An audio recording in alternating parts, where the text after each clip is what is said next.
Very good morning. आज हमको बात करनी है सेक्शन 135 एंड सेक्शन 135 बात करता है CSR की, कॉर्पोरेट सोशल रिस्पॉन्सिबिलिटी की बात करता है। सेक्शन नंबर कौन सा है हमारे पास? सेक्शन नंबर है 135। नाम से ही लग रहा है यार, सब कॉर्पोरेट कॉर्पोरेट मतलब हम बात करेंगे कंपनीज की। कोई सोशली कोई रिस्पॉन्सिबिलिटीज फिक्स की गई है इस सेक्शन में, तो मैं आपको सिंपल बता दूं भाई, इनको सोशली रिस्पॉन्सिबल करना है। आपकी कंपनी में जो भी नेट प्रॉफिट हो रहा है उसका 2% निकाल कर समाज की भलाई के लिए खर्चा कर दें। अगर आपने खर्चा कर दिया है तो हम बोलेंगे भाई आपने सेक्शन 135 का कंप्लायंस कर लिया है। वो बात क्या बात करता है? कॉर्पोरेट सोशल रिस्पॉन्सिबिलिटी की। जब ये सेक्शन आया था साहब तो ऑलरेडी बहुत सारा पेन था संसद में। जब ये सेक्शन आया था बहुत सारे नेताओं ने बोला कि भाई कंपनीज तो ऑलरेडी टैक्सेस पे करते हैं, तो बहुत सारे ने बोला ना भाई टैक्सेस तो इनकम पे करते हैं, बट जो सोसाइटी को नुकसान होते हैं बहुत सारी कंपनीज से, उसका हर्जाना कौन देगा? तो ये सारी बात विवाद हुए और ये सेक्शन 135 इंट्रोड्यूस किया गया है कंपनीज एक्ट 2013 में। 1956 में ऐसा कोई भी प्रोविजन नहीं था। सेक्शन 135 हम चार्ट से स्टार्ट करें उसके पहले पूरा का पूरा सेक्शन की जो जो थेरीज है या डेफिनेशन पार्ट है, पहले हम वो डेफिनेशन पार्ट थेरी कॉन्सेप्ट से पढ़े, उसके बाद फिर हम प्रोविजन की बात करेंगे। चले, तो भाई सेक्शन 135 क्या बोल रहा है यार? हेडिंग है कॉर्पोरेट, कॉर्पोरेट मतलब कंपनी, सोशली मतलब आपकी मॉरल रिस्पॉन्सिबिलिटी है। सेक्शन कौन सा है हमारे पास? 135 है। The companies act 2013 lays down the provision, याद रखना 1956 में CSR का जैसा कोई कॉन्सेप्ट नहीं था। ये कॉन्सेप्ट सिर्फ और सिर्फ कहाँ आया? Companies act 2013 lays down the provision regarding corporates to mandatory, मतलब अगर आपकी कंपनी के ऊपर सेक्शन 135 की जो पॉइंट्स हैं वो लग गए, for example on the basis of capital, net profit, turnover के बेस पर, तो लॉ ने बोला यार आपकी फिर तो जिम्मेदारी है, आपको कुछ अमाउंट तो देना ही पड़ेगा। किसके नाम पर? सोसाइटी के नाम पर। Mandatory spend a prescribe percentage of their profit. Law ने बोला आप खुद स्पेंड करोगे, आप खुद खर्चा करोगे। ऐसा नहीं है आपने सरकार को दे दिया और सरकार कहीं भी यूज कर रही है सब अपने विज्ञापन करने में। लॉ ने बोला ऐसा नहीं है, आप खुद खर्चा करो, हमको रिपोर्ट कर दो कि साहब हमारा नेट प्रॉफिट इतना था, हमने इतना पैसा यहाँ यहाँ खर्चा किया है। प्रॉपर रिपोर्टिंग होना चाहिए। prescribe percentage of their profit on their specified areas। Law ने बोला स्पेसिफाइड एरियाज, फॉर एग्जांपल सब ऐसा नहीं है यार कि मेरी कंपनी कानपुर की है और वो वेस्ट बंगाल में जाके वो कर रही है, सोशली प्रमोट कर रही है। आपने सब पार्क बनवाया बच्चों के लिए, सब कहाँ पर? बंगाल में। ऐसा नहीं होगा, सब आप लोकली प्रेफर्ड एरिया में कराएं on a certain specified areas of social upliftment in discharge of their social responsibility। आपको social upliftment को बढ़ावा देने के लिए आपको ये काम करना पड़ेगा। आगे broadly CSR implies a concept, ये एक concept है whereby companies decide to contribute to a better society and a cleaner environment, a concept whereby the companies integrate social and other useful concerns in their business operations for the betterment of its stakeholder society in general। तो भाई ये एक concept है जिससे हम society को और बेहतर बना पाए, हम एनवायरनमेंट को, हम माहौल अच्छा बना पाए। ये पर्पस है CSR का, सेक्शन 135 का। The provision relating to CSR has been enshrined under section, और सेक्शन नंबर कौन सा है? 135। सेक्शन नंबर 135 है, ये हमको याद हो चुका है। along with companies C social responsibility policies rules 2014, बराबर है। सब सेक्शन कौन सा है? सेक्शन है 135 और रूल्स हैं 2014 वाले। चले डेफिनेशन की बात करें, सबसे पहले डेफिनेशन किस चीज की दी गई है यार? CSR means दी एक्टिविटीज, मतलब यहाँ पर एक्टिविटीज स्पेसिफाइड है। आप ऐसा नहीं बोलोगे साहब कि आपने लेके साहब मंदिर का डेवलपमेंट करवा दिया और करवाया नहीं करवाया, राइट। लॉ ने बोला ना, हमने एक्टिविटीज यहाँ पर आपको बताई हैं, एक स्केड्यूल है, स्केड्यूल 10 है। कौन सा है भाई? एक स्केड्यूल है, स्केड्यूल 7 है ऑफ द एक्ट, जहां पर ये बताया है, 10 नहीं है, right. Means activities undertaking by a company in pursuance of its statutory obligation laid down in section 135। आपके ऊपर हमने एक जिम्मेदारी डाली है, in accordance with the provision contained in the rules but shall not include namely, but उसमें कुछ कुछ चीजें शामिल नहीं है, राइट। तो जो स्पेसिफाइड एक्टिविटीज की बात की है वो एक स्केड्यूल में बताया है भाई, वहां पर आपके 10-12 पॉइंट है, उन वहां वहां जाके आपको खर्चा करना है। बट क्या क्या शामिल नहीं है? लॉ ने बोला साहब ये शामिल नहीं है। पहला, activities undertaking in pursuance of normal course of business of the company. तब आप एम्प्लॉयज को यूनिफॉर्म अलाउंस देते हैं, आप बोलो यार कि साहब हमने तो यूनिफॉर्म अलाउंस दिया है, या एम्प्लॉयज के लिए आप हॉस्पिटल मेंटेन करते हैं अपने एम्प्लॉयज के लिए, आप बोलो यार हमने तो पब्लिक की भलाई के लिए मेंटेन किया है, तो ने बोला नॉर्मल कोर्स ऑफ बिजनेस की बात नहीं करेंगे। आपने सब वो एम्प्लॉयज की कॉलोनी में रोड डलवा दी है, बच्चों के लिए पार्क बनवा दिए हैं कंपनी के एम्प्लॉयज के लिए, जो आपने टाउनशिप डेवलप की है, लॉ ने बोला नॉर्मल कोर्स ऑफ बिजनेस वाले जो काम करे हैं उसको हम क्या नहीं मानेंगे? सीएसआर का खर्चा नहीं मानेंगे।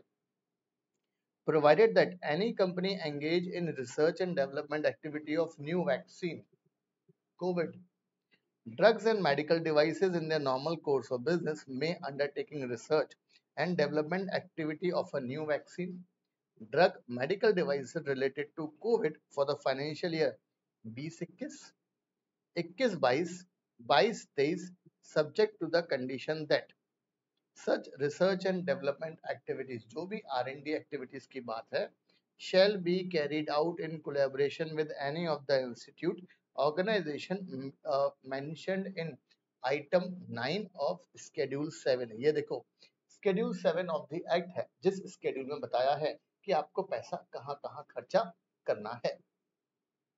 Details of such activity shall be disclosed separately। ये सारी की सारी एक्टिविटी की डिटेल आपको एनुअल रिपोर्ट में बतानी है on CSR, included in the board report. ये भी बताओ, इसका मतलब ये है कि भाई normal course of business activity में कोई खर्चा करा, हम सीएसआर में ऑब्लिगेशन वाला खर्चा उसको ट्रीट नहीं करेंगे। बट अगर फाइनेंशियल ईयर 2020-2021, 21-22, 22-23, इन तीनों फाइनेंशियल ईयर में आपने कोई ऐसे इंस्टीट्यूट को पैसा दिया जो institute research and development activity कर रहा है with respect to COVID vaccine की बात की गई है, राइट।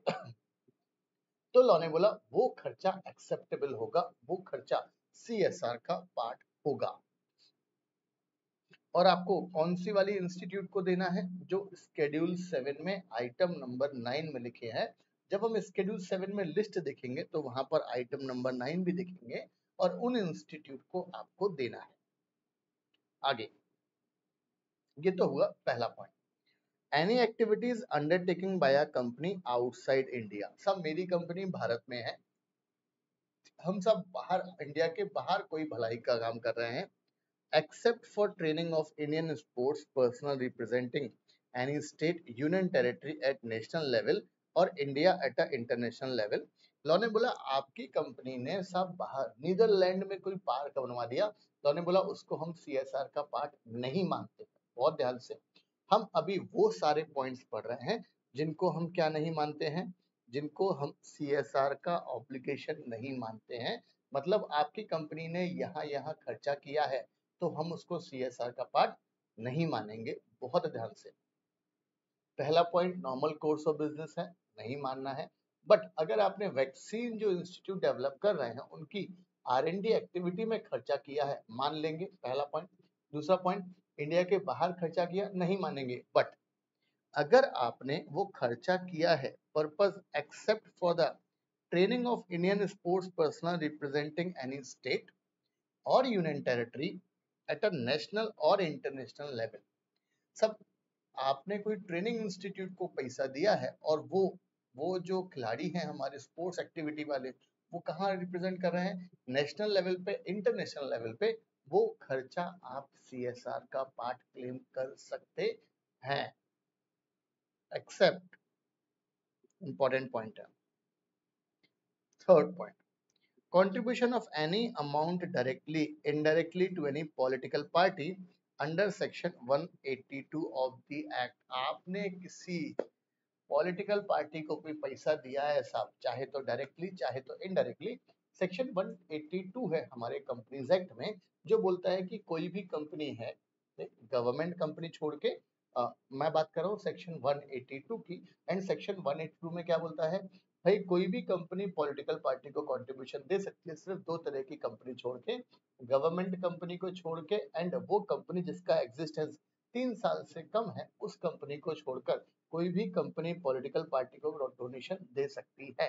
आगे सीएसआर में क्या बोल रहा है, आपने अगर किसी पॉलिटिकल पार्टी को डोनेशन दिया है, चाहे तो डायरेक्टली चाहे इनडायरेक्टली, और पॉलिटिकल पार्टी डोनेशन की बात 182 वाली है, लॉ ने बोला उसको हम सीएसआर का पार्ट नहीं मानेंगे। बहुत बढ़िया कंसेप्ट है। अदरवाइज जिसकी गवर्नमेंट होगी उसको सीएसआर मिलेगा। Activities benefiting employees of the company, आपने अपने एम्प्लॉइज के लिए कोई सुविधा दी है, भाई आपने पानी का टैप लगवा दिया, स्वच्छ पानी, राइट, आपने गार्डन बनवा दिया बेहतरीन वाला, लग्जरी वाला, राइट, लॉ ने बोला यार आपने अपने एम्प्लॉइज के लिए कराना है यार, तो उससे सोसाइटी को कोई भला नहीं है, वो आपकी कंपनी में ही प्रोडक्शन बढ़ेगा, प्रोडक्टिविटी बढ़ेगी बंदों की। एज डिफाइंड इन क्लॉज के of section 2 of the code of wages act 2019, activities supported by the companies on sponsorship basis for driving marketing benefits for its product and services। Law ने बोला marketing का काम कर रहे हो, उससे आपके प्रोडक्ट को फायदा मिलेगा, समाज ऐसा ओल भलाई नहीं है, हम सीएसआर का पार्ट नहीं मानेंगे। Activities carried out for fulfilment of any statutory obligation, law ने बोला यार आप किसी कार्य को कर रहे हो और उसको करने के लिए किसी लॉ ने बोला है, आपने वो खर्चा किया, तो हम उसको सीएसआर का पार्ट नहीं मानेंगे। तो कुल मिलाकर ये 6 तरह के पॉइंट है। पहला क्या है, normal course of business. Second, हम एक्सेप्शन की बात नहीं कर रहे हैं, पहला normal course of business except vaccine वाला। सेकंड, आउटसाइड इंडिया है, एक्सेप्ट हम अगर ट्रेनिंग प्रोवाइड कर रहे हैं, स्पोर्ट्स एक्टिविटी जो नेशनल या इंटरनेशनल लेवल पर रिप्रेजेंट कर रहे हैं, वो इंक्लूड होगा। थर्ड पॉइंट क्या है, पॉलिटिकल पार्टी की बात की है। फोर्थ पॉइंट क्या है, बेनिफिट ऑफ कंपनी के एम्प्लॉयज की बात की गई है। अगर आपने मार्केटिंग बेनिफिट्स ड्राइव के लिए कोई काम किया है, या फिर स्टैट्यूटरी ऑब्लिगेशन है, ऑलरेडी आपके शरीर पे जिम्मेदारी है और उसको मीट आउट किया है, लॉ ने बोला हम उसको क्या नहीं मानेंगे, सीएसआर का बेनिफिट आपको नहीं देंगे। कितने परसेंट वाला, 2% वाला। भाई ये तो सिर्फ और सिर्फ अभी हमने क्या पढ़ी है, डेफिनेशन कॉर्पोरेट सोशल रिस्पॉन्सिबिलिटी। मेरे ख्याल से साहब ये आपको बहुत अच्छे से सीएसआर की डेफिनेशन समझ में आ गई होगी। आगे चले, अब इन्होंने बोला यार सीएसआर है, भाई कंट्रीब्यूट करना है, तो यार ये हम जिम्मेदारी किसके ऊपर डालें, किसके कंधों पे, किसके शोल्डर्स पे ये जिम्मेदारी डालें कि भाई तेरी जिम्मेदारी है, तू देखना खर्चा हुआ कि नहीं हुआ, क्योंकि अगर नहीं हुआ तो हम पेनल्टी प्रोविजन लगा देंगे। तो लॉ ने बोला यार एक कमेटी बना लो। क्या बना लो, एक सीएसआर कमेटी बना लो। Means the corporate social responsibility committee of the board referred to in section 135 of the act। Section 135 of the act के लिए आप एक कमेटी फ्रेम करो, जिसको हम क्या बोलेंगे, सीएसआर कमेटी। जिस कमेटी का काम है कि भाई वो चेक करती रहेगी कि बराबर पैसा इन्वेस्ट हुआ, सॉरी बराबर पैसा आपने भलाई के लिए खर्चा एक्सपेंडिचर किया कि नहीं किया। इन्वेस्टमेंट से तो रिटर्न मिलता, दुआएं मिलेंगी वो अलग बात है। तीसरी डेफिनेशन सीएसआर पॉलिसी, मतलब ये कमेटी एक पॉलिसी डिजाइन करेगी कि भाई हम जो पैसा इन्वेस्ट करेंगे वो एक पॉलिसी के तहत इन्वेस्ट करेंगे। Means a statement containing the approach होगी, directions given by the board of a company taking into account the recommendations of a CSR committee. भाई CSR कमेटी ने जो बताया है, रिकमेंडेशंस दी हैं, उसके लिए बात की है। And includes guiding principle for selection. Principle सिद्धांत क्या है? For the purpose of selection, implementation, monitoring of activities as well as formulation of annual action plan। ये बताओ, ये हुआ आपका CSR पॉलिसी का कॉन्सेप्ट। तो इन्होंने बोला आप एक स्टेटमेंट बनाओगे जिसमें अप्रोच लिखी होगी, किस तरीके से हम वो पैसे को पब्लिक की भलाई के लिए खर्चा करेंगे, वो बताना है। कैसे सिलेक्ट करा हमने? अरे भाई हमने सिलेक्ट करा, मेरी कंपनी फॉर एग्जांपल दिल्ली में है, तो हमने सेलेक्ट करा कि भाई हम फलानी फलानी जगह हम कोई गरीबों के लिए शेल्टर बनवा देंगे, या रेडिकेशन ऑफ हंगर जो वहां पर शेड्यूल 7 में, मतलब शेड्यूल 7 वाला आइटम हमने सेलेक्ट करना है, इम्प्लीमेंट करना है, मॉनिटरिंग करना है, 3-4 चीजें बहुत। और formulation of annual action plan, और वो हो रहा है कि नहीं हो रहा है ये भी देखना है। Administrative overhead means the expenses incurred by the company for general management and administration of।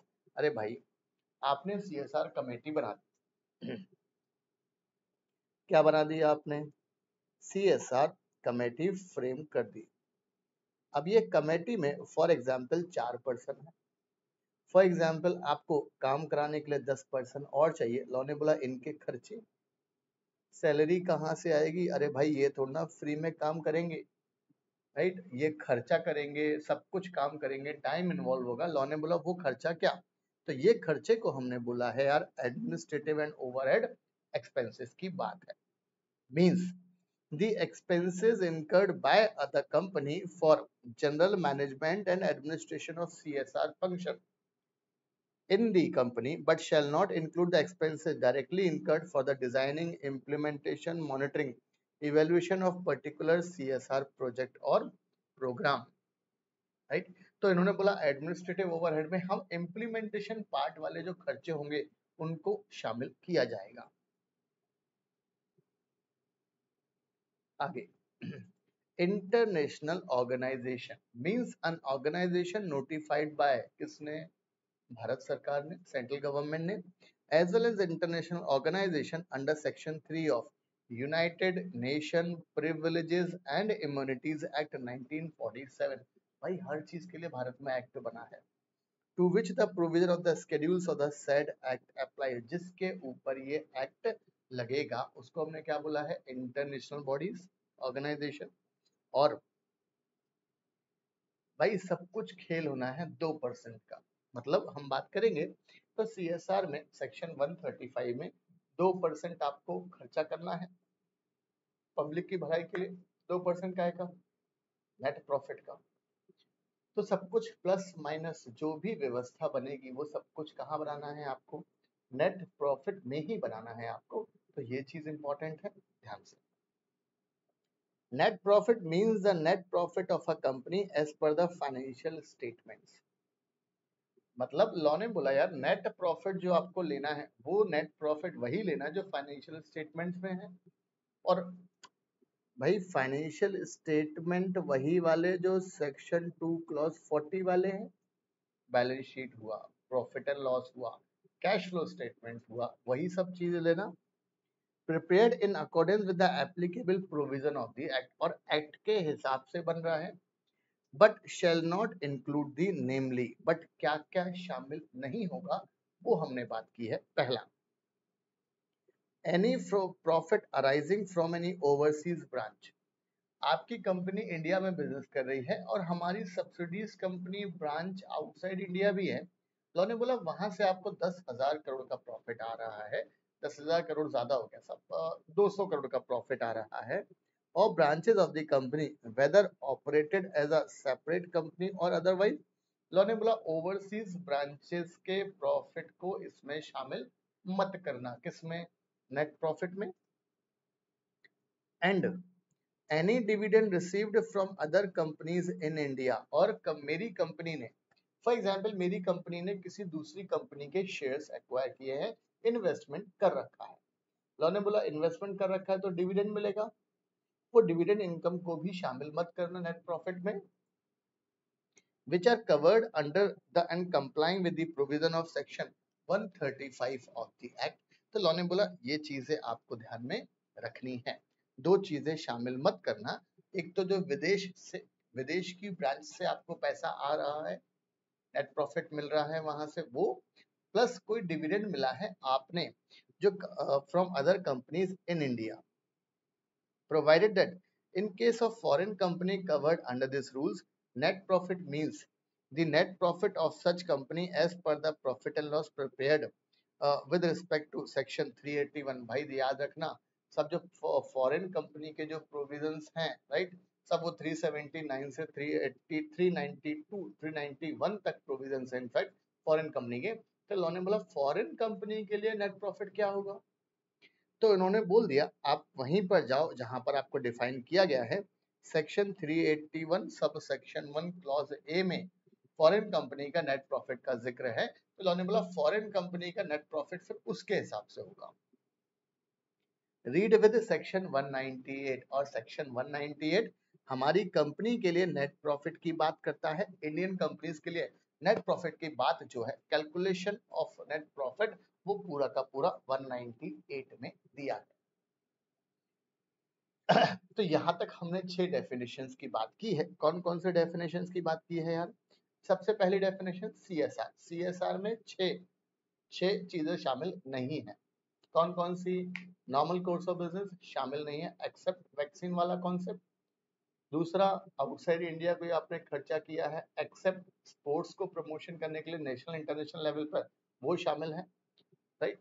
Political party को डायरेक्टली इनडायरेक्टली दिया, वो शामिल नहीं होगा। आपने अपने कंपनी के एम्प्लॉयज के लिए खर्चा किया, वो शामिल नहीं होगा। सब स्पॉन्सरशिप करा है, मार्केटिंग, ताकि आपकी सेल्स बढ़ जाए। तो मैंने बोला उससे सोसाइटी को क्या फायदा, या और कोई स्टेटरी ऑब्लिगेशन है आपके कंधे पर, तो मैंने बोला ये सारी चीजें सीएसआर का पार्ट नहीं होंगी। फिर ये सब चीज चेक करने के लिए कमेटी फ्रेम करनी पड़ेगी। कमेटी बन गई बोर्ड की। सीएसआर पॉलिसी बनाओ। पॉलिसी में क्या रहेगा, किस तरीके से क्या अप्रोच फॉलो करते हुए इन्वेस्टमेंट करना है, वो सारी चीजें। अच्छा, एडमिनिस्ट्रेटिव ओवरहेड एक्सपेंसेस होंगे, उसका भी जिक्र है। इंटरनेशनल ऑर्गेनाइजेशन बताया है। एंड नेट प्रॉफिट सबसे इंपॉर्टेंट है भाई, जो फाइनेंशियल स्टेटमेंट सेक्शन 2+40 के हिसाब से बना, उसको नेट प्रॉफिट कहेंगे। दो चीजें शामिल मत करना। पहला, जो भी आउटसाइड ओवरसीज ब्रांचेस हैं आपकी, वहां से जो नेट प्रॉफिट आ रहा है उसको इसमें मत जोड़ना। और आपको जो डिविडेंड मिल रहा है भारत की किसी कंपनी से, उसको भी इसमें मत जोड़ना। आगे बोला गया है सब नेट प्रॉफिट में फॉरेन कंपनी है तो वहां पर नेट प्रॉफिट का क्या कंसेप्ट है। लॉ ने बोला यार उसके लिए आप सेक्शन 381 सब सेक्शन 1 क्लॉज ए की बात करो, क्योंकि वहां पर हमने पूरे के पूरे प्रोविजंस अलग से बनाए हैं। किस कौन सी कंपनी के लिए? फॉरेन कंपनी के लिए। और भारत की कंपनी है तो नेट प्रॉफिट के लिए सेक्शन 198 की बात करनी है। आगे, ऑन गोइंग प्रोजेक्ट मीन्स, अच्छा ऑन गोइंग प्रोजेक्ट मतलब आपने कोई पब्लिक की भलाई के लिए कोई काम किया और जो शेड्यूल 7 में एक्टिविटीज मेंशन है, अब हो सकता है वो 1 साल में कंप्लीट ना हो, वो 3 साल में कंप्लीट होगा। तो लॉ ने बोला उसको हम क्या बोलेंगे यार? On going concept. Ongoing concept project means a multi-year project undertaken by a company in fulfillment of its CSR obligation। भाई कंपनी ने कोई ऐसा काम किया सीएसआर के रिस्पेक्ट में जिसमें 2.5 साल लगेगा, 2.5 इयर्स लगने वाले हैं। And having timelines not exceeding 3 years. Law ने बोला याद रखना, ऐसा नहीं है आपने बोल दिया 10 साल चले जा रहा है सरकार की तरह ना। ऑन गोइंग जो प्रोजेक्ट होगा ना, वो भी मैक्सिमम 3 साल का ही बनाना भैया। Excluding the financial year in which it was commenced. भाई जिस साल में कमेंस चालू करा, 21-22 वाले साल में चालू करा, उसको छोड़कर नेक्स्ट 3 ईयर से ज्यादा प्रोजेक्ट एक्सटेंड नहीं होना चाहिए, सरकारी प्रोजेक्ट नहीं बनना चाहिए।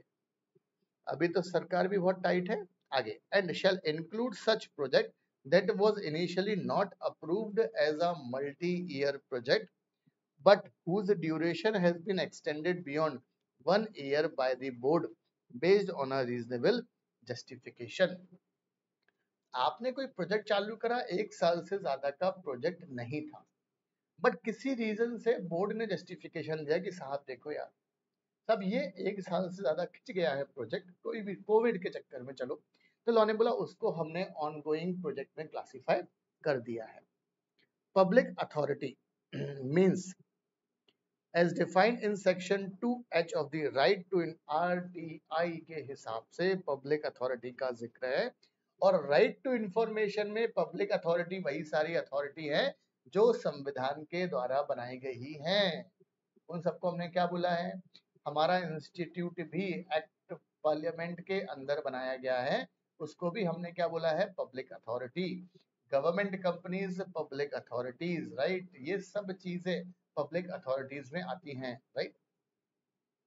तो ये हमने डेफिनेशन पार्ट की बात की है किसमें?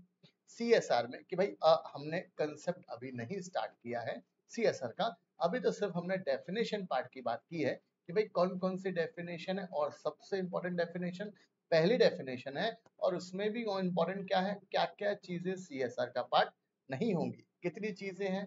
6 चीजें हैं। ये चीज आपको ध्यान में रखनी है।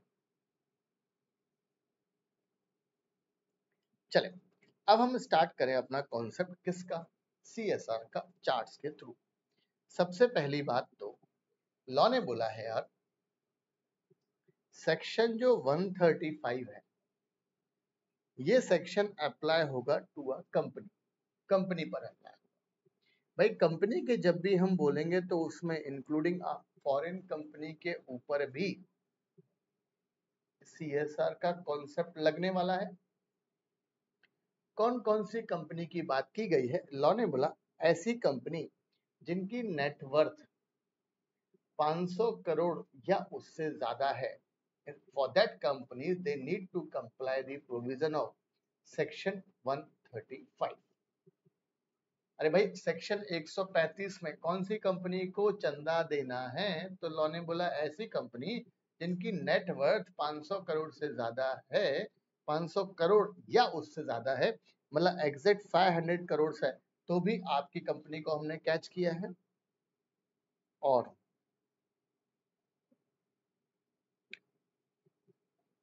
टर्नओवर 1000 करोड़ या उससे ज्यादा है तो भी हमने बात की है। और नेट प्रॉफिट 5 करोड़ या उससे ज्यादा बात की है हमने। आपकी कंपनी इन तीनों कंडीशन में से कोई भी कंडीशन को फुलफिल करती है, हम बोल देंगे कि साहब आपके ऊपर सेक्शन 135 लग गया है। अच्छा है यार। आगे, अगर इन तीनों में से कौन कौन सी कंपनी है? नेटवर्थ 500 करोड़, टर्नओवर 1000 करोड़ और नेट प्रॉफिट 5 करोड़ या उससे ज्यादा, इन तीनों में से कोई भी कॉन्सेप्ट आपके ऊपर लग गया है, ऐसी कंपनी को shall constitute a CSR committee. Definition में बात की थी हमने। और CSR कमेटी में आपको एलियन नहीं लाने हैं। लॉ ने बोला यार बोर्ड में से, डायरेक्टर्स में से कुछ को आप अपॉइंट कर दो कि भाई तुम कौन हो यार CSR कमेटी के मेंबर। कितने होंगे वो लॉ ने बताया, कंसिस्ट ऑफ 3 और मोर डायरेक्टर।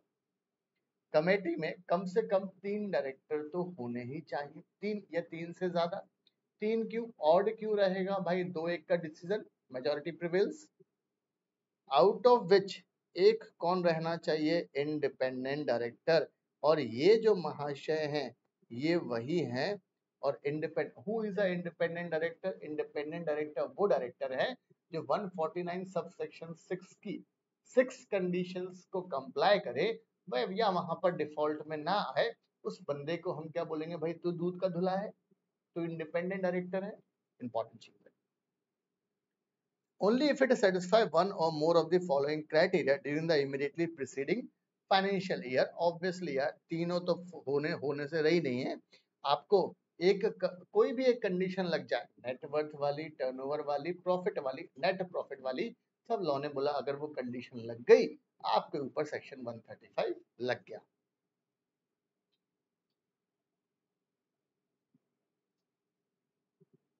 आगे थोड़ा सा और है। However, a company who is not required to appoint an independent director। भाई इंडिपेंडेंट डायरेक्टर अपॉइंट करने का वो कंसेप्ट लिखा है सेक्शन 149 सब सेक्शन 4 में, कि भाई कौन कौन सी कंपनी को इंडिपेंडेंट डायरेक्टर अपॉइंट करना पड़ेगा।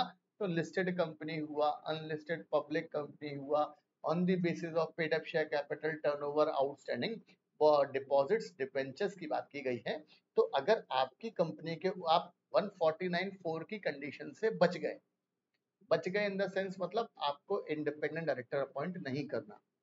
अब लॉ ने बोला यहाँ पर तो 3 में से एक इंडिपेंडेंट डायरेक्टर रहेगा, तो इस सिचुएशन को हम कैसे पार जाएं, इस सिचुएशन को हम कैसे सॉल्व करें।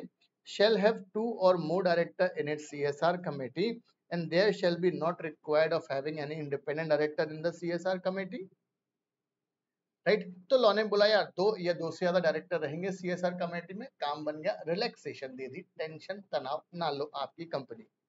अब private company having only 2 directors on his board shall constitute, law ने बोला 2 है ना यार, 2 डायरेक्टर से ही सीएसआर कमेटी बना लो, हमको ज्यादा लोड नहीं लेना जिंदगी में। In case of foreign company, विदेशी कंपनी के लिए बात करी है, the CSR committee shell comprise of at least 2 person of which, एक व्यक्ति, तो ये प्रोविजन बहुत जरूरी है, पर्सन रेजिडेंट इन इंडिया। अरे भाई चाइनीज कंपनी जापानीज कंपनी वाली फॉरेन कंपनी कोई आ गई और आपके दोनों चाइनीज या दोनों जापानीज यहाँ पर रहे, तो हम कैसे आइडेंटिफाई करेंगे, शक्ल तो एक जैसी है, राइट। तो लॉ ने बोला एक तो भारतीय को अपॉइंट करो साहब, एक तो आपको वो दीनदयाल को, राम उपाध्याय को अपॉइंट करना पड़ेगा, राइट, ये चीज इंपॉर्टेंट है। Authorise to accept on behalf of the foreign company, मतलब फॉरेन कंपनी के लिए हमेशा ध्यान रखना, आप किसी भी एक्ट में कोई भी प्रोविजन पढ़ लो, लॉ ने बोला आप फॉरेन कंपनी हो, बिजनेस करो इंडिया में बिंदास, हमें कोई दिक्कत नहीं है, बट एक बंदा तो इंडिया वाला हमारा दे दो। क्यों? कल के दिन अगर फॉरेन कंपनी भाग गई तो हम किसको पकड़ेंगे, इंडियन वाले को। In India, authorized to accept on behalf of a foreign company services of notices, other documents, the other person shall be nominated by the foreign company। आप लॉ ने बोला एक बंदा तो इंडिया का हमको रिक्वायर्ड है, राइट। तो वो क्या बोल रहा है, अगर आपकी कंपनी के ऊपर independent director, ID stands for independent director के प्रोविजन सेक्शन 149 सबसेक्शन 4 के प्रोविजंस नहीं लगते, लॉ ने बोला कोई टेंशन नहीं है, 2 डायरेक्टर कमेटी में रख लो, काम खत्म। प्राइवेट कंपनी, 2 डायरेक्टर ही है आपकी प्राइवेट कंपनी में, अरे भाई प्राइवेट कंपनी में अपॉइंटमेंट के लिए सेक्शन 149 सबसेक्शन 1 में साफ साफ लिखा है कि भाई आपको प्राइवेट कंपनी में 2 डायरेक्टर चाहिए, पब्लिक में 3 डायरेक्टर, ओपीसी में 1 डायरेक्टर, और आपने 2 डायरेक्टर से मिलकर कंपनी बनाई है और वो 2 डायरेक्टर ही हैं, तो उन्होंने बोला कमेटी में भी 2 डायरेक्टर ही रहने दो। फॉरेन कंपनी में 2 डायरेक्टर होना चाहिए साहब, 2 में से एक बंदा कहाँ का हो, person resident in India, important है हमारे पास।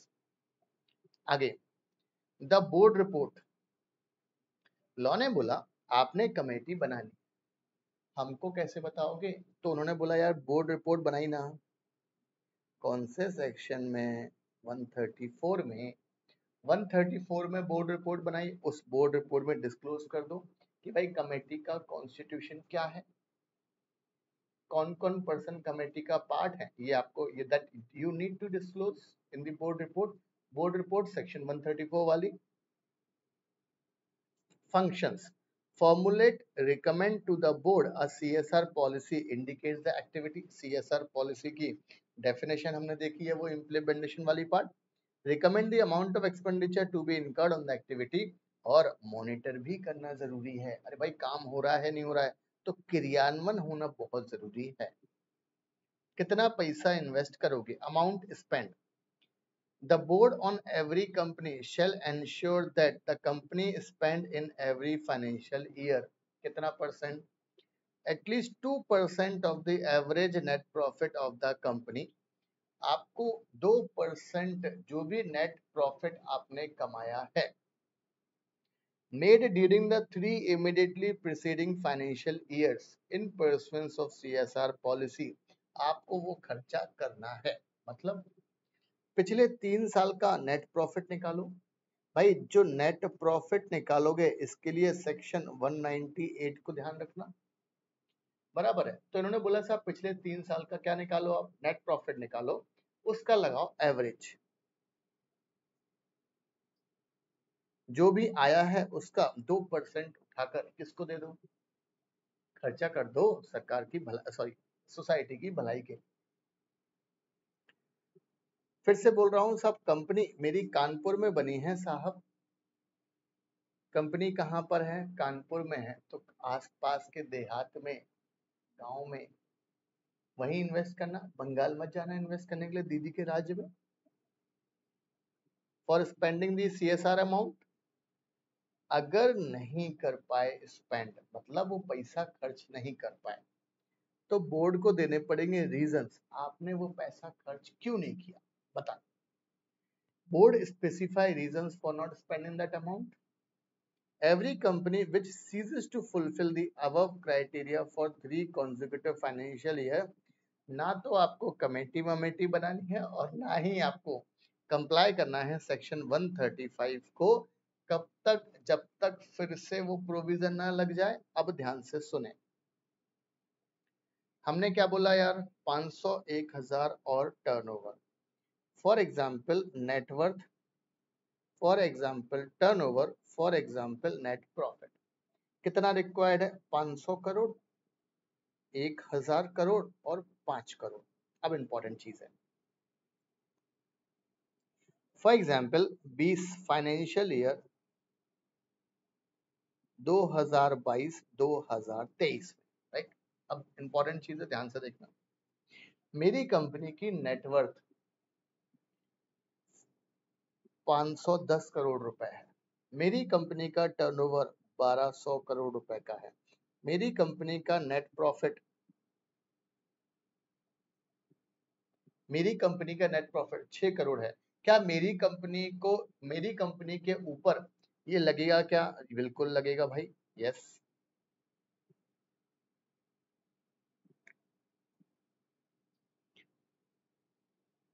फाइनेंशियल ईयर 2023-2024 नेटवर्थ साहब किसी कैलकुलेशन तरीके से मान ले हम सब अगले साल कम हो गई, फॉर एग्जाम्पल 480 करोड़ रुपया।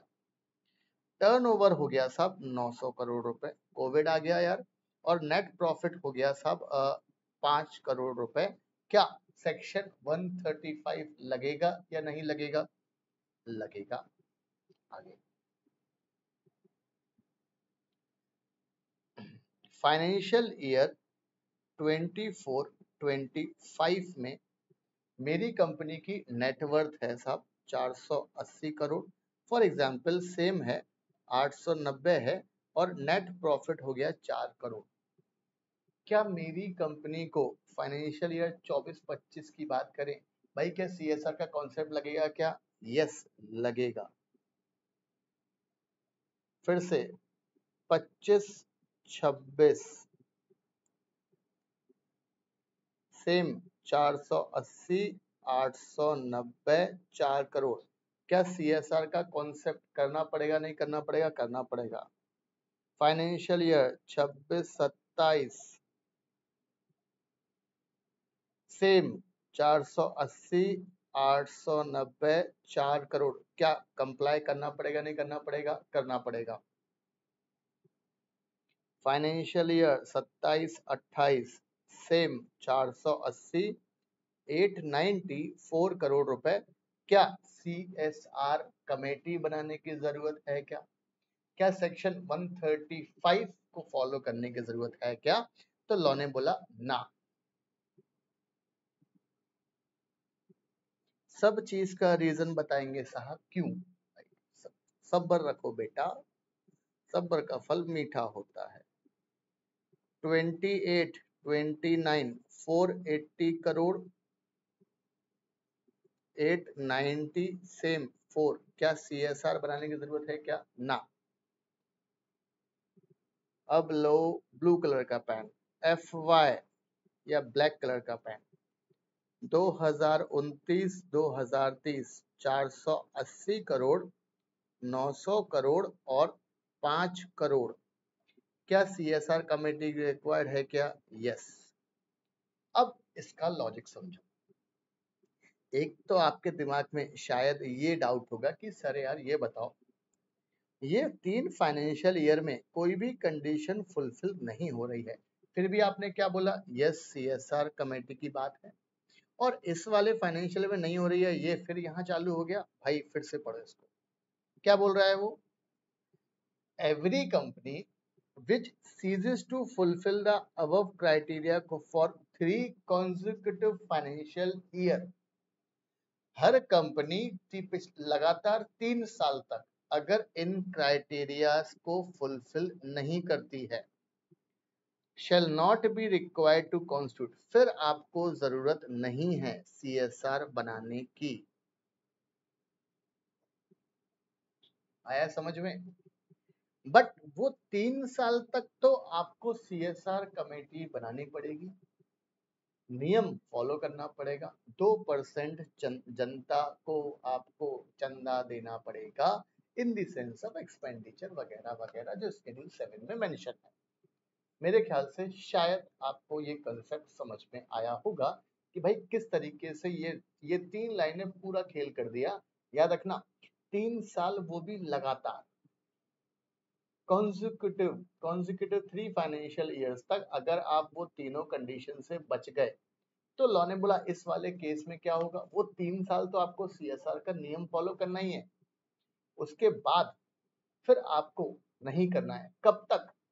जब तक, पढ़ो फिर से, till such time it meets the criteria, आपको ये नहीं करना, ये नहीं करना। कब तक? till such time it meets the criteria specified above, net worth, turnover और नेट प्रॉफिट वाला। तभी तो हमने ध्यान से देखो यार, फाइनेंशियल ईयर 29-30 में क्या बोला करना पड़ेगा आपको, राइट? ये चीज इंपॉर्टेंट है। मेरे ख्याल से ये चीज आपको परफेक्टली क्लियर है। सेक्शन कौन सा है? 135 का। अभी तो सिर्फ फर्स्ट चार्ट ही देखा है, बहुत लंबा प्रोविजन है, मजेदार प्रोविजन है।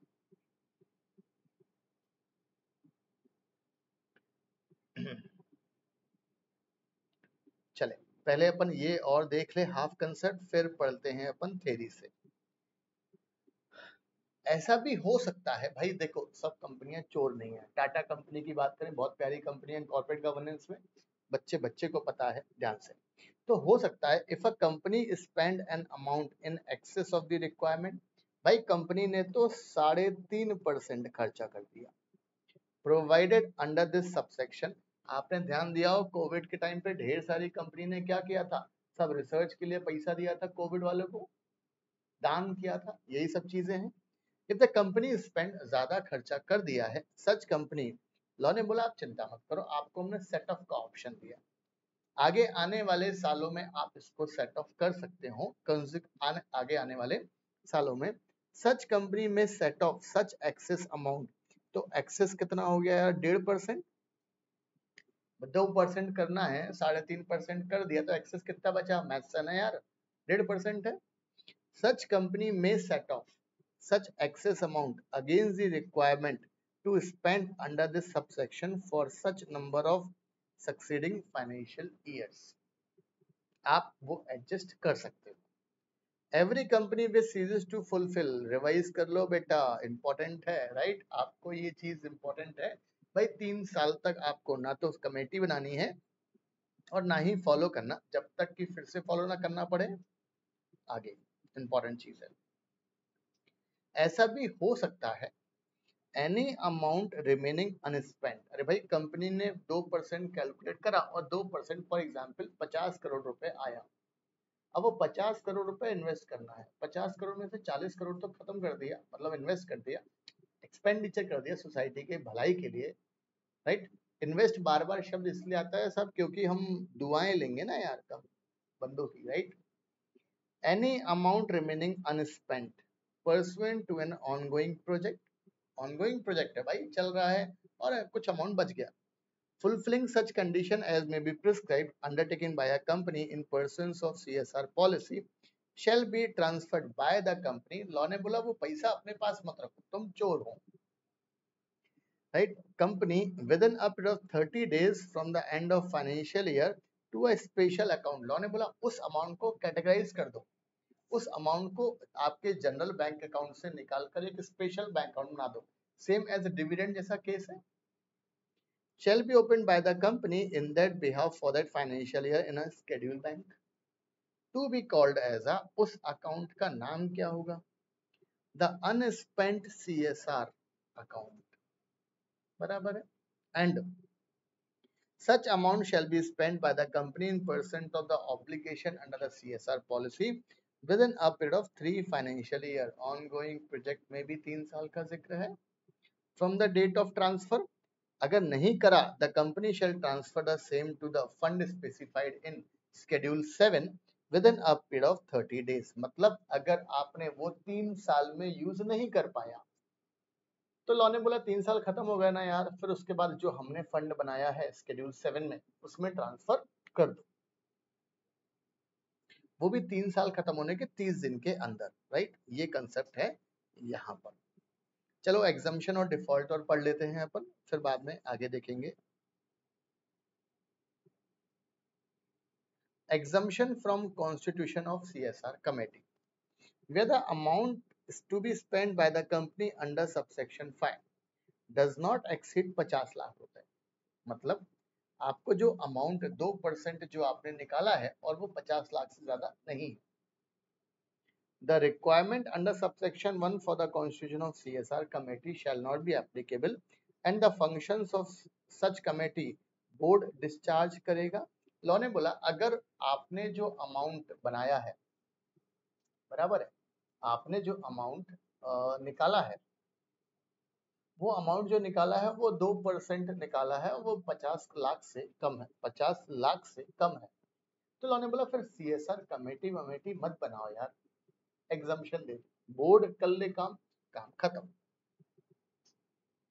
डिफॉल्ट, अगर कंपनी ने कोई डिफॉल्ट की है, yes, the company shall be liable for a penalty twice the amount required to be transferred by the company to the fund specified in schedule 7 or the unspent CSR account as the case may be, या 1 करोड़ रुपए whichever is come, whichever is less, बराबर है. Law ने बोला यार अगर company ने default की है भाई, दोगुना अमाउंट लेंगे हम.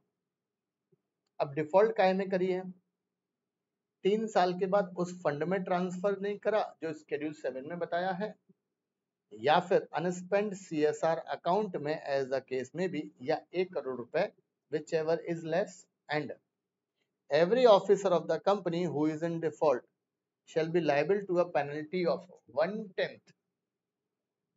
कितनी पेनल्टी है, ध्यान से देखो, पूरे के पूरे कंपनीज एक्ट में इस तरीके की पेनल्टी कुछ नहीं है. उन्होंने तो फिक्स बोल दिया 1 लाख 2 लाख 5 लाख 10 लाख 20 लाख 1 करोड़ रुपया, बट यहाँ पर क्या बोल रहा है, every officer of the company who is in default shall be liable to a penalty of 1/10 of the amount required to be transferred by the company to such fund. बराबर है, आपने कंपनी ने जितना ट्रांसफर करना था fund में उसका 1/10 10% तो आपके ऊपर ही पेनल्टी है. स्पेसिफाइड इन शेड्यूल 7 और the unspent CSR amount as the case में भी, और 2 लाख रुपया विच एवर इज लेस. कम से कम 2 लाख रुपए तो लगा ही देंगे हम, बराबर है. ये हमारे पास कौन सा वाला कंसेप्ट है यार, CSR का कॉन्सेप्ट है जो हमने बात की है. चले अब पहले हम थ्योरी कंसेप्ट पकड़ ले भाई. थ्योरी कंसेप्ट क्या बोल रहा है, company is required to constitute CSR committee, right. चले सेक्शन कौन सा है, सेक्शन 131 सबसेक्शन 1 है.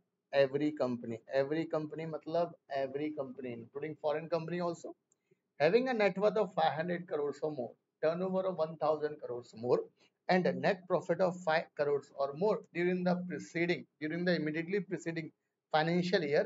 अगर पिछले साल में लगा, पिछले साल में आपका इन तीनों में से कोई भी टच हो जाता है तो आपको इस साल के लिए shall constitute a CSR committee of the board.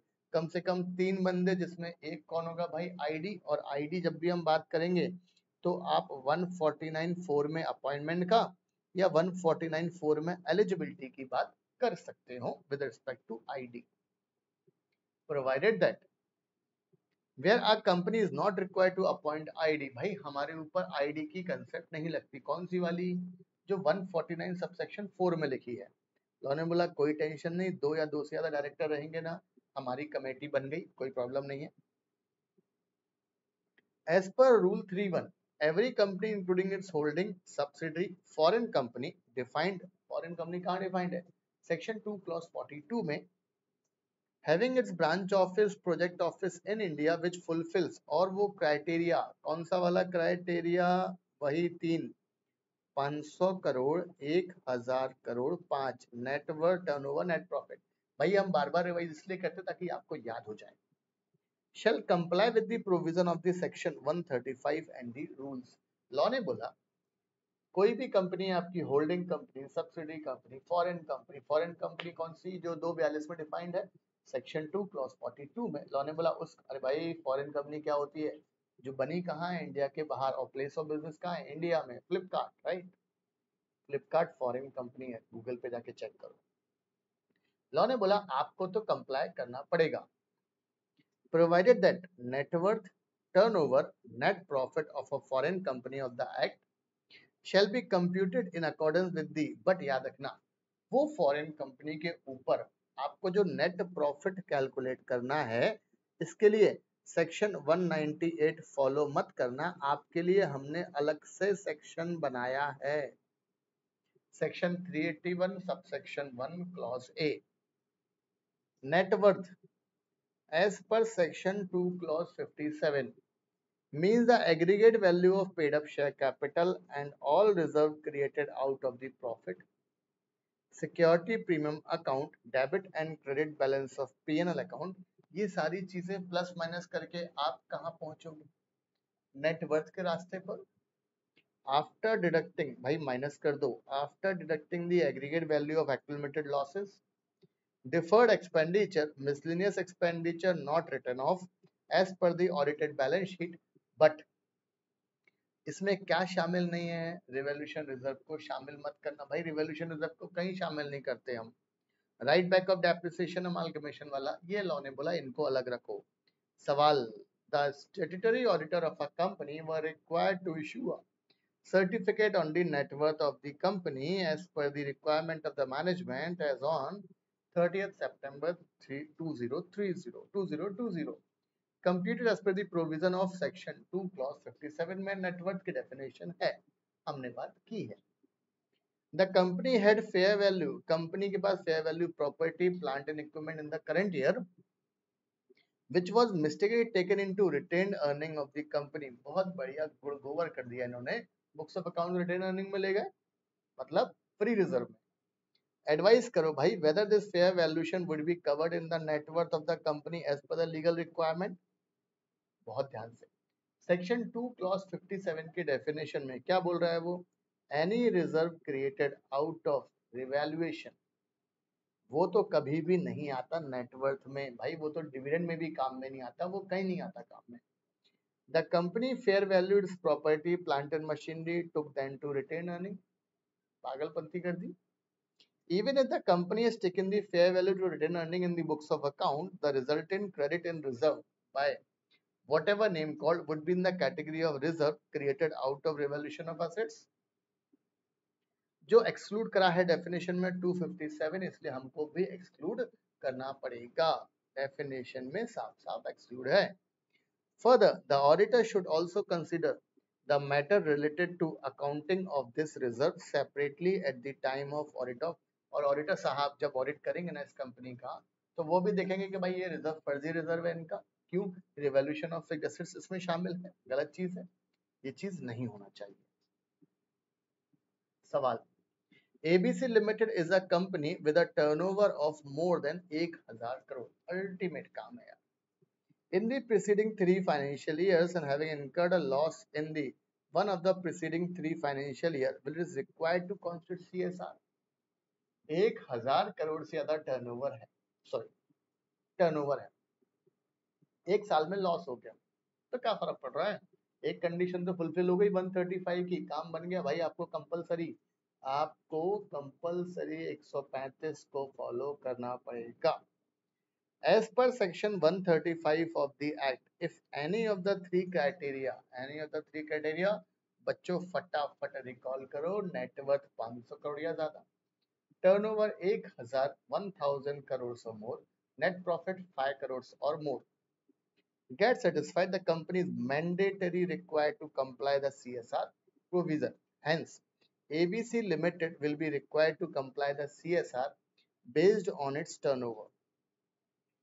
The mere fact that company has incurred loss in one of the preceding financial 3 years, उससे फर्क नहीं पड़ता एप्लीकेबिलिटी पार्ट से. एक्सक्लूजन, और अगर याद करो वही लगातार 3 साल तक अगर आप ये प्रोविजन से बचते रहे तो लगातार 3 साल तक तो आपको कॉन्स्टिट्यूट नहीं करना है CSR कमेटी, और ना ही कंप्लाई करना है ये सब कुछ 2% दान देने का, जब तक फिर से आपके ऊपर वो कंसेप्ट ना लग जाए. चले, composition of CSR committee. The CSR committee of the board shall consist of 3 or more director. एक ID होना चाहिए. Provided that जिस कंपनी को रिक्वायरमेंट नहीं है, it shall have CSR, 2 या 2 से ज्यादा डायरेक्टर हो, काम चल जाएगा. रूल 5(1) क्या बोलता है भाई? वही वाली बात, जिस कंपनी को रिक्वायरमेंट नहीं है 2 डायरेक्टर लगा दो, कोई दिक्कत नहीं है. प्राइवेट कंपनी में 2 डायरेक्टर ही होते, तो वो 2 डायरेक्टर ही हमारे CSR कमेटी का पार्ट होंगे. फॉरेन कंपनी में 2 बंदों की कमेटी बनेगी, बट एक कहाँ का होगा? भारत का, ब्रिज किशोर. लग रहा है ना इंडियन नेम यार. With respect to foreign company covered under these rules, the CSR committee shall comprise of at least 2 persons, of which 1 person shall be specified in clause D of section 380 subsection 1 and another person nominated by the foreign company. कोई फर्क नहीं पड़ता भाई. Disclosure कहाँ करना है? Board report में. Board report 134 वाली. सेक्शन नंबर को याद रखें भाई, सेक्शन नंबर याद रखना जरूरी है. इंपॉर्टेंट सेक्शन नंबर याद रखना जरूरी है. एज पर सेक्शन 135 सबसेक्शन 2 याद रखना. सबसेक्शन सारे याद रखना जरूरी नहीं है. The board report under the subsection 3 of section 134 disclose करेगा कि भाई CSR कमेटी का कंपोजिशन क्या है, कौन कौन है यहाँ पर, अब इनकी जिम्मेदारियां क्या है, वो इंपॉर्टेंट है. The CSR committee shall formulate and recommend to the board. मतलब अगर हम देखें तो हमने कमेटी काय के लिए बनाई है? इसी पर्पस के लिए बनाई है, तो यही सब जिम्मेदारियां होंगी. Formulate and recommend to the board a CSR policy which shall indicate the activities to be undertaken by the company in areas or subject specified in Schedule 7. Recommend the amount of expenditure, कितना करना है, और monitor करेगा. Formulate करो, recommend करो, monitor करो, 3 चीजें. FRM. Formulate करो, रिकमेंड करो, मॉनिटर करो, FRM. राइट, इंपॉर्टेंट है. फ्रॉम आगे, according to rule 52 of CSR rules 2014, सारे के सारे रूल्स 1 अप्रैल 2014 से लागू होना चालू हुए थे. The CSR committee shall formulate and recommend to the board an annual action plan. कि भाई साल भर में हम, ऐसा नहीं है 31 मार्च को ही खर्चा करने बैठ गए. साल भर में हम किस तरीके से काम करेंगे, आपको वो बात करनी है. Pursuance of its CSR policy which shall include the following, namely, पहला, एक तो यार लिस्ट ऑफ CSR प्रोजेक्ट बताओ या प्रोग्राम बताओ जो मेंबर्स ने अप्रूव, जो कंपनी अप्रूव करेगी, कौन कौन से एरिया में, और ध्यान रखना जो Schedule 7 के हिसाब से होना चाहिए. The manner and execution of such project, किस तरीके से एग्जीक्यूट करना है आपको. The modalities of utilisation of fund, implementation schedules for the projects, monitoring reporting mechanism for the projects and programs, details of need and impact assessment if any for the project undertaken by the company, provided that board may alter such plan at any time during the financial year as per the recommendation of CSR committee. साथ में क्या देना पड़ेगा आपको? Justification. Duties of the board in relation to CSR. भाई board की क्या क्या जिम्मेदारियां हैं with respect to CSR. Board मतलब डायरेक्टर्स की बात है, राइट, कॉम्बिनेशन और डायरेक्टर्स की बात है. तो as per section 135 subsection 4, the board of every company referred to in subsection 1 shall After taken into account the recommendation made by the CSR committee, approve the CSR policy for the company, disclose content of such policy in the report, and shall also place it on the company website if any in such manner as may be prescribed. वो आपको बताना पड़ेगा. Ensure that activities as are included in the CSR policy of the company are undertaken by the company. भाई जो activities mention की है ना वो आपने एग्जीक्यूट की है नहीं की है वो बताओ. Display of CSR activity company की वेबसाइट पर डिस्प्ले कर दो वो वाली चीज, right. The board of directors of the company shall mandatory disclose the composition of CSR committee and the CSR policy projects approved by the board on their website. आपको अपनी website पे declare करना पड़ेगा पब्लिक ताकि उसको देख पाए. Amount of contribution towards CSR important चीज है, याद रख लें यार. सब सेक्शन बहुत काम का है. सेक्शन 135 सब सेक्शन 5 क्या बोल रहा है? 2% 3 साल. 2 + 3 5 सब सेक्शन क्या है? 5. आगे चले. The board of every company referred to in subsection 1 shall ensure that the company spend in every financial year कितना percent? 2% of the average net profit. काहे का? Average net profit का. Net profit कब का? Made during the 3 immediately preceding financial year or where the company has not completed the period of 3 financial years since its incorporation. अब ये भी company बनी है बट भाई नेटवर्क टर्नओवर और नेट प्रॉफिट बहुत बढ़िया है तो उतने साल का ले लो.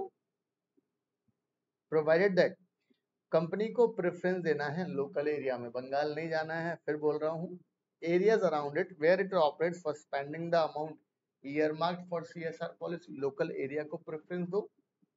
Provided further that if the company fails to spend such amount the board shall in its report 13430 o clause o specify the reason. भाई आपने क्यों नहीं करा वो बताओ, जस्टिफिकेशन दो.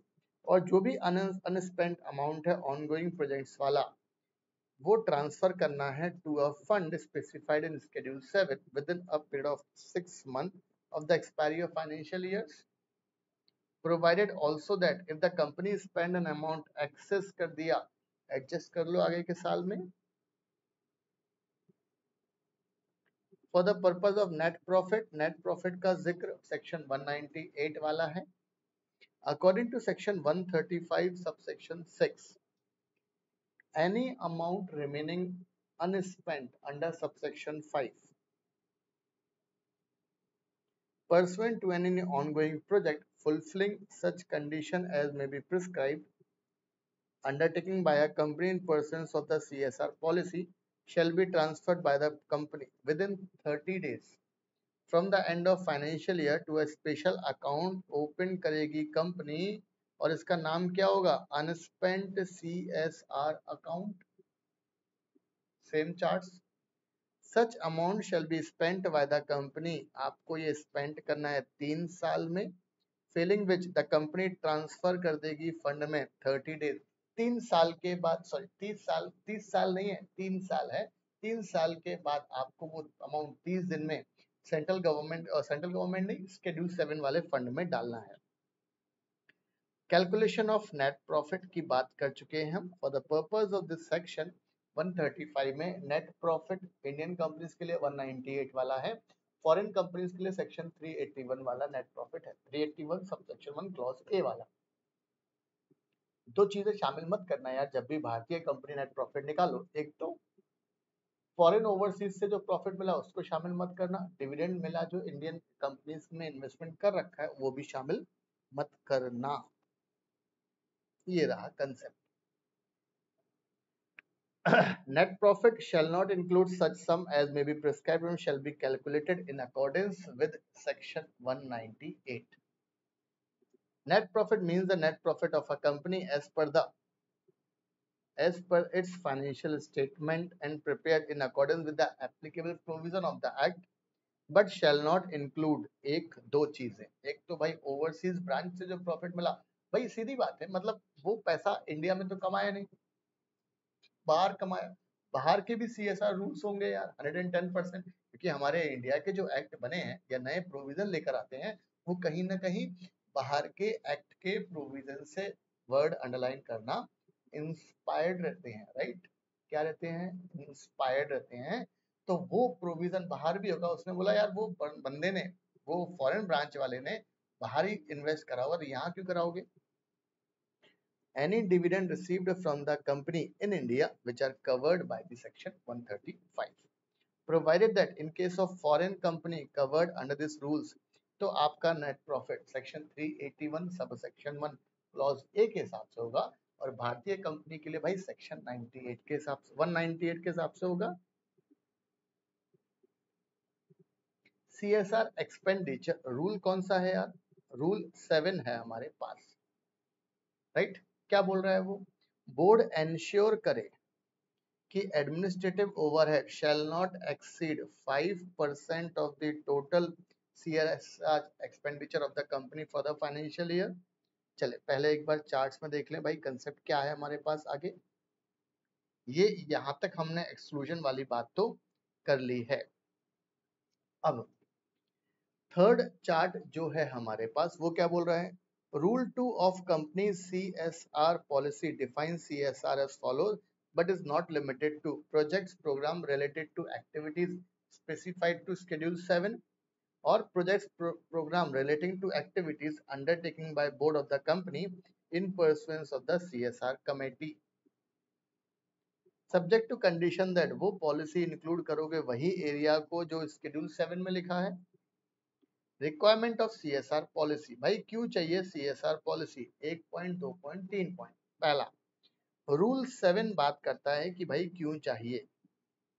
Rule 7 of the companies CSR policy rules, पहला a point, okay, the CSR policy of a company shall include the following, a list of CSR projects जो आप करोगे स्केड्यूल 7 के हिसाब से, किस तरीके से एग्जीक्यूट करोगे, इम्प्लीमेंट करोगे वो बताओ, और मॉनिटरिंग का कॉन्सेप्ट है FRM, फॉर्मुलेट करो, रिपोर्ट करो, मॉनिटर करो। Second point, the board shall ensure the activities CSR included by the company in the CSR policy वही एरिया हो जो स्केड्यूल 7 में हो, नए कोई एरिया में इन्वेस्ट मत स्पेंड मत कर देना amount. The CSR policy of the company shall specify that the surplus arising out of CSR project or program or activity shall not form part of the business profit of the company। बराबर है सब, जो भी CSR project से आपको अर्जित हो रहा है वो इसका पार्ट, बिजनेस प्रॉफिट का पार्ट नहीं होगा।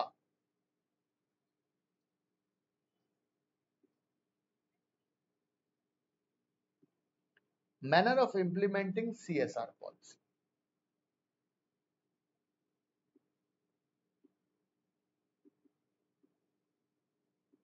अब किस तरीके से क्या इंप्लीमेंट करना है? लॉ ने बोला यार आप खुद इंप्लीमेंट करो या किसी कंपनी के थ्रू इंप्लीमेंट कर सकते हैं हम, कोई दिक्कत नहीं है, राइट? मतलब जो ऑलरेडी ये काम कर रही है उनकी हेल्प हम ले सकते हैं। बहुत ध्यान से, manner of implementing CSR policy section 135 का चौथा चार्ट है। तो रूल 4 बोलता है company CSR policy rules 2014 makes the following provision with respect to the manner of implementation of CSR policy। आपको CSR पॉलिसी कैसे मेंटेन करना है? पहला, the CSR activity shall be undertaken by the company as per the stated CSR policy। आपको वो activity काम करना पड़ेगा। The board may decide to undertake CSR activity approved by a committee through, board decide करेगा। पहला, a company established under section 8 of the act or registered trust or a registered society established by the company either singly or along with any other company। आपकी company को invest करना है, आप section 8 company incorporate कर लो, या फिर already कोई section 8 company है, 2 कंपनी 3 कंपनी मिलाकर एक सेक्शन 8 कंपनी इनकॉर्पोरेट कर लो जिसके थ्रू एक्सपेंडिचर होगा। A company established under section, भाई सेक्शन 8 मतलब एनपीओ वाली, non profit organization, non profit charitable वाली।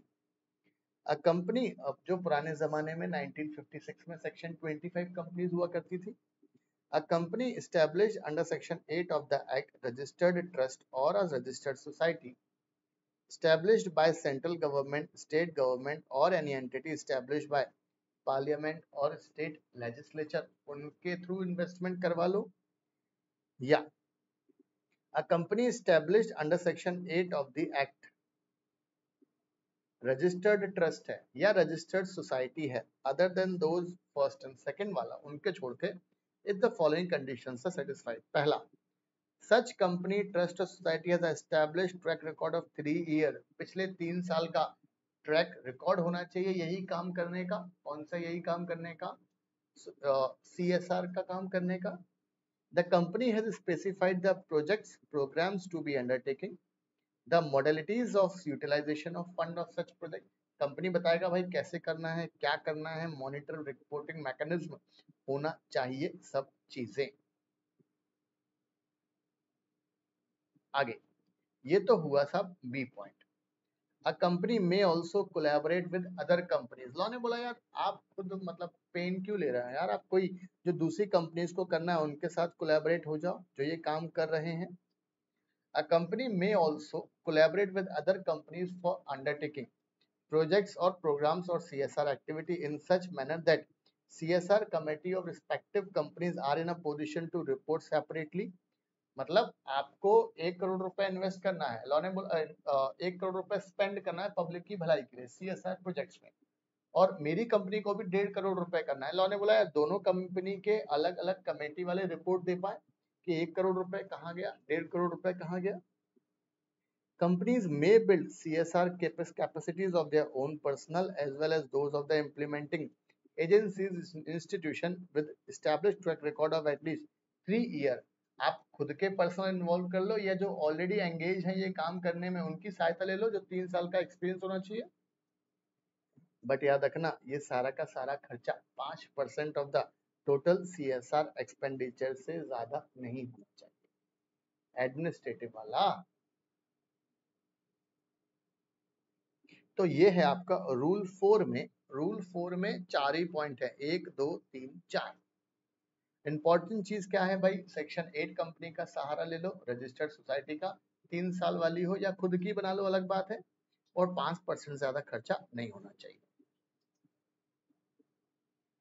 सीएसआर का एक और है सीएसआर एक्सपेंडिचर, पांचवा chart, fifth chart. CSR expenditure की बात करें, CSR expenditure shall include all expenditure including contribution to corpus for projects or program relating to CSR activity approved by the board on the recommendation of committee। But इसमें कौन सा वाला खर्चा शामिल नहीं होगा, जो नहीं आता है शेड्यूल 7 में हिसाब से। शेड्यूल 7 में जो एक्टिविटीज हैं, जो एरियाज हैं जहां आप वो पैसा खर्च कर सकते हो, तो उन्होंने बोला वही करना, उसके अलावा कराना शामिल नहीं करेंगे इसमें, पैसा गया waste. Rule 8 of the CSR makes the following provision with respect to CSR reporting। The board report, भाई board report मतलब 134 वाली, pertaining to any financial year commencing on or from first day of April 2014 shall include an annual report on CSR। आपको annual report बताना है। In case of foreign company, the balance sheet file 381 उसमें भी एक annexure रहेगा। और display of CSR policy on the company website, बहुत बढ़िया। The board shall place the content of CSR policy on the company website. Company की website पर आपको सब डिस्क्रिप्शन देना है। As per rule 9 policies its content display करो company के वेबसाइट पर, all other particulars with respect to rules के हिसाब से आपको सब चीजें देना है।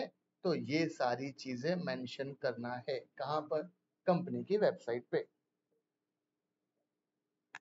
चले भाई, बोर्ड सीएसआर एक्सपेंडिचर की बात करें, क्या बोल रहा था, 5% से ज्यादा नहीं होना चाहिए ये खर्चे में, बिल्कुल सही बात है। एनी सरप्लस जो भी अराइज हो रहा है shall not form of business profit का पार्ट नहीं होगा वो of the company, and be shall be plug back in the same project, फिर से उसी में इन्वॉल्व कर दो आप, और shall be transferred to the unspent CSR account spent in a pursuance of CSR policy 6 महीने के अंदर, where a company spent an amount in excess, or sorry, company ने सब ज्यादा कर दिया, 3.5% कर दिया, लॉ ने बोला 1.5% ज्यादा है ना, आगे ही एडजस्ट कर लेना यार। Such excess amount may be set off against the requirement specified in the succeeding three financial year। क्यों? क्योंकि ongoing प्रोजेक्ट भी 3 साल का होता है, 3 साल से ज्यादा के लिए हम ड्यूरेशन वो नहीं रखेंगे, पेंडेंसी रिपोर्टिंग वाला concept. The excess amount available for set off shall not include the surplus arising out of CSR activity।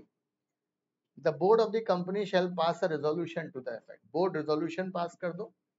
The CSR amount may be spent by the company for acquisition of capital assets, which shall be held by Section 8 company, registered trust, registered societies having charitable object and CSR registration number। Beneficiaries of said CSR projects in the form of self-help group, collectives, entities या public authority। Provided that कोई भी capital asset create करी गई है by a company prior to the commencement of CSR amendment rules 2021 के पहले वाली अगर कोई कैपिटल एसेट्स क्रिएट है तो आपको 180 दिन के अंदर जब से ये रूल्स आए हैं और विच में भी extended by the further period of not more than 90 days, 180 plus 90 दिन में अप्रूवल लेनी है बोर्ड की, ऑन अ रीजनेबल जस्टिफिकेशन देना पड़ेगा।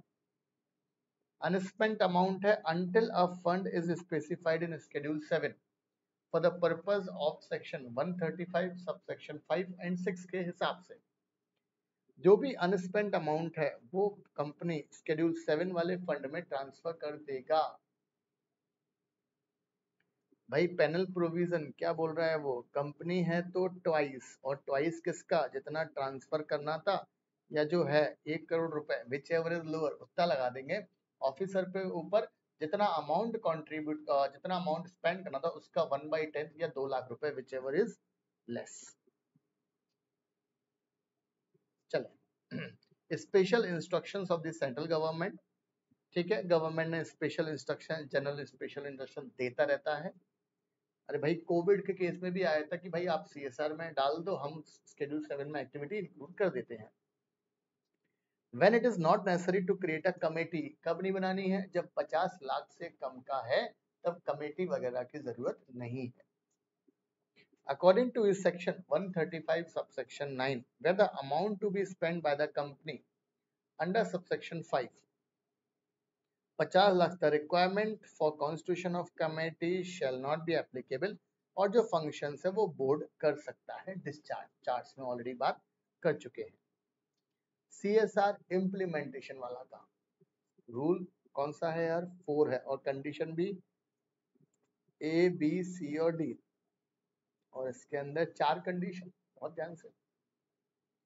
बोर्ड एंश्योर करेगा CSR activities are undertaking by the company itself, company खुद करे या सेक्शन 8 कंपनी का सहारा ले, रजिस्टर्ड ट्रस्ट का सहारा ले, रजिस्टर्ड सोसाइटीज का सहारा ले, a company established under section 8 of the act, or a registered public trust or a registered society registrable under section 812A 80G of the income tax act established by the company either singly or along with any other company, मतलब आप चाहो तो अकेले या किसी के साथ में, a company established under section 8 registered trust societies, या कोई एंटिटी बनाई है पार्लियामेंट स्टेट लेजिस्लेचर में, या कोई कंपनी स्टैब्लिश करी गई है सेक्शन 8 में और वो सेक्शन 12A80G मतलब इनकम टैक्स के डिडक्शंस का सर्टिफिकेट है और ट्रैक रिकॉर्ड 3 साल का होना चाहिए सिमिलर एक्टिविटी वाले में काम करते हुए। सेकंड पॉइंट, एवरी एंटिटी जिसको भी कवर किया गया है shall register itself with the central government by filing, ऐसी ऑर्गेनाइजेशंस को, सेक्शन 8 कंपनी को, रजिस्टर्ड सोसाइटी को, रजिस्टर्ड ट्रस्ट को CSR 1 इलेक्ट्रॉनिकली फाइल करके रजिस्टर होना पड़ेगा। provided that the provision of this sub rule shall not affect the CSR projects or program approved prior to 1 April 2021. Form CSR 1 sign कौन करेगा? Elect by the entity, shall be verified by digital by CA in practice, CS in practice, CWA in practice. जैसे ही आपने submit करा unique CSR registration number, system आपको automatically generate करके दे देगा. Simple concept. A company may engage international organization for designing, monitoring, evaluation of CSR projects. आपको लगता है कि यार वो लोग अच्छे से कर लेंगे भाई. फॉर एग्जाम्पल आपको वाटर ट्रीटमेंट प्लांट करना है, सब गंगा नदी में हमको ऐसा कुछ करना है, और मान के चलो सब गंगा नदी वाला प्रोजेक्ट जो है वो Schedule 7 की एक्टिविटी में कवर है. बाहर वालों को एंगेज करें, उन्होंने अपने देश में कैसे साफ किया होगा, हम भी करवा के देखें. A company may also collaborate with other companies, दूसरी कंपनी के साथ में कर लो. बट आपकी हर एक, मैंने एग्जांपल दिया था भाई, किसी और कंपनी को 1 करोड़ रुपए डोनेट करना है, 1 करोड़ रुपए स्पेंड करना है CSR एक्टिविटीज में, मेरी कंपनी को 1.5 करोड़, तो दोनों कंपनी के CSR कमेटी अलग अलग रिपोर्ट करेंगे. The board of the company shall satisfy itself that funds so disbursed, जहां डिसबर्स किया गया है वहीं पर जाए, have been utilized for the purpose in the manner as provided by or the CFO of the person responsible for the financial management shall certify to the effect. Ongoing project है, implementation करो timeline में और yearly report करते रहो. और ongoing project में maximum 3 साल होता है, और 3 साल भी वो साल छोड़ के जिस साल आपने प्रोजेक्ट कमेंस किया था. CSR reporting. Rule 8, the board report of the company. Board report मतलब सेक्शन 134 वाली. In case of foreign company 381 के हिसाब से रिपोर्ट करो अनेक्जर के फॉर्म में. Every company having average CSR obligation of 10 crores or more in pursuance of the objective in the 3 immediately preceding financial year shall undertake impact assessment through an independent agency. अगर आपको 10 करोड़ या ज्यादा contribute करना पड़ता है पिछले 3 साल में, ये लगभग ट्रेंड है साहब, तो आप इम्पैक्ट असेसमेंट की रिपोर्ट बनाओ इंडिपेंडेंट एजेंसी से. Of the CSR project having outlay of 1 crore rupees और मोर which have completed not less than 1 year before the undertaking of the impact study. 10 crore invest करते हो एवरेजली, 1 करोड़ रुपए का इम्पैक्ट असेसमेंट बना लो कि भाई इफेक्ट क्या हुआ. The impact assessment report shall be placed before the board and shall be annexed to the annual report on the CSR. A company undertaking impact assessment may book the expenditure towards CSR for that financial year, which shall not exceed 5%. वही 5% ज़्यादा खर्चा मत करना, और 50 lakh rupees whichever is less. और भाई finally हम आ गए हैं साहब कौन सी वाली एक्टिविटीज पर, जिन एक्टिविटीज में आपको क्या करना है यार, इन्वेस्ट स्पेंड करना है अमाउंट, जो कहाँ लिखी है Schedule 7.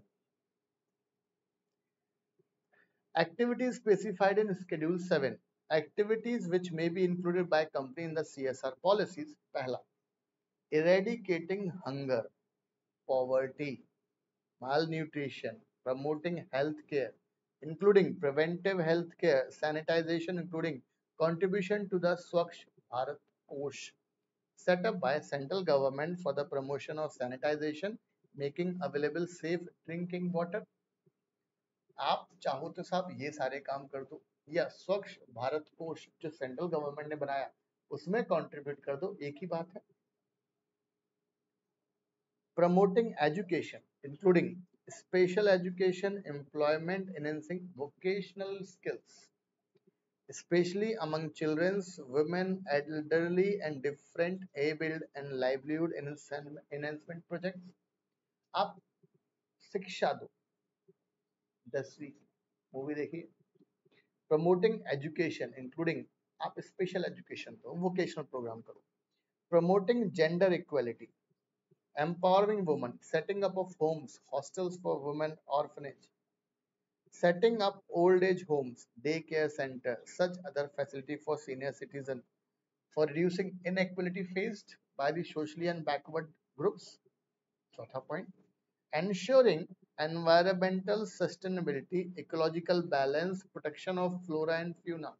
समुद्र में जो हमारे ऑक्टोपस रहता है, राइट, जो हमारे क्रोकोडाइल रहते हैं, जो हमारी फिश रहती हैं, उनके लिए भी स्वच्छ अच्छे से रह पाए वो, तो समुद्र में कार्य करते रहो अच्छा बनाने के लिए, फ्लोरा एंड फ्यूना को डेवलप करने के लिए। एनिमल वेलफेयर, खुले में रह पाए मस्त आराम से। Agroforestry, conservation of natural resources, maintaining quality of soil, air, water, including contribution to Clean Ganga Fund set up by the government for regeneration of river Ganga, right? Clean Ganga project जो government ने बनाया उस fund में भी डाल दो। Protection of national heritage, art, culture, including restoration of building, sites of historical, भाई historical importance जो है वो साइट्स को फिर से हम उसमें, ताकि मरम्मत करके उसको पुराने जैसा कर पाए हम, वो उसमें पैसा आप डाल सकते हो। Measure for the benefit of armed forces, veterans, war widows and their dependent, Central CAPF, Central Paramilitary CPMF veterans and their dependent including widows। Akshay Kumar वाला जो कंसेप्ट चालू किया था 15 लाख वाला, वैसा ही गवर्नमेंट ने बोला है आप कर सकते हो कंट्रीब्यूट, ताकि जो वॉर विडोज हैं उनमें हम उनको पैसा दे पाए। Training to promote rural sports, nationally recognised sports, para Olympic, Olympic वाले स्पोर्ट्स है उनको प्रमोट करो। Contribution to the Prime Minister National Relief Fund, PM Care Fund, any setup वो कर पाओ उसमें contribution करो। Contribution to incubators, जो नई नई रिसर्च करते हैं, incubator मतलब जो नई चीज खोज के लेकर आते हैं। Research and development projects in the field of science, technology, engineering, medical, funded by the government or state government, any agency of public. Contribution to public funded universities, IITs, national laboratories autonomous body. याद आया जो हमने CSR की definition में देखा था, first point देखा था, उसमें क्या बोला था कि भाई नॉर्मल कोर्स में है नहीं शामिल करेंगे, बट अगर शेड्यूल 7 में 9th पॉइंट में जो इंस्टीट्यूट्स ये काम कर रहे हैं वैक्सीन वाला, उनके लिए आप दे दे तो माना जाएगा। DRDO, ICMR, फिर ये सारी चीज आ गए, ministry of Ayurveda, yoga, naturopathy, यूनानी, सिद्धा, homeopathy, Ayush, ministry of Ayush, यहाँ सब।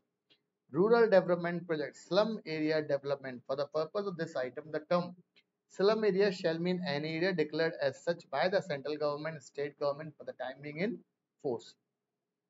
Disaster management, relief, rehabilitation, reconstruction activity, सब डिजास्टर हुआ है कहीं, फॉर एग्जांपल केरला में कुछ हुआ है, आप वहां के लिए डोनेशन कर दो, CSR में क्लेम कर लेना, हमें कोई दिक्कत नहीं है, सही चीज है। Clarification, MCA, ministry of corporate affairs ने बोला है many clarification with respect to provide, बहुत सारे क्लैरिफिकेशन आते रहते हैं। The statutory provision of rules 2014 is to ensure that while activities undertaking CSR policy must be relatable to Schedule 7 of the Act, the entries in the said Schedule 7 must be interpreted liberally so as to capture the essence of the subject. ठीक है, wide range of activity. Further clarify that CSR activity should be undertaken by the companies in projects and program mode. One-off events such as marathons, award, charitable contribution, advertisement, sponsorship of TV program, ये qualify नहीं करेगा कुछ भी, right? आपने कोई बांट दिए पदक वदक, वो सब नहीं आएगा, right? Expenses incurred by company for the fulfillment of an act, statutory obligation, labour laws वगैरह, ये नहीं आएगा, ये तुम्हारे माथा खर्चा है, CSR का नहीं आएगा, सही चीज है। Any financial year with respect to implies any of the 3 preceding financial years. Expenditure incurred by foreign holding company for CSR activities in India will qualify as CSR spend of the Indian subsidy if the CSR expenditure are routed through Indian subsidies, और वहां से root होना चाहिए सब Indian subsidy through. Registered trust जो income tax act में registered है for the state, for those states where registration of trust is not mandatory. Contribution of corpus trust वगैरह section 8 company will qualify as CSR।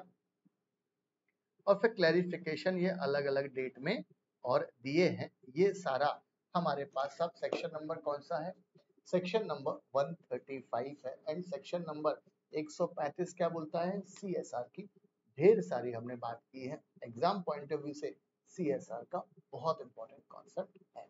तो आपको याद रखना पड़ेगा साहब, CSR मतलब छोड़ के मत जाना। Thank you.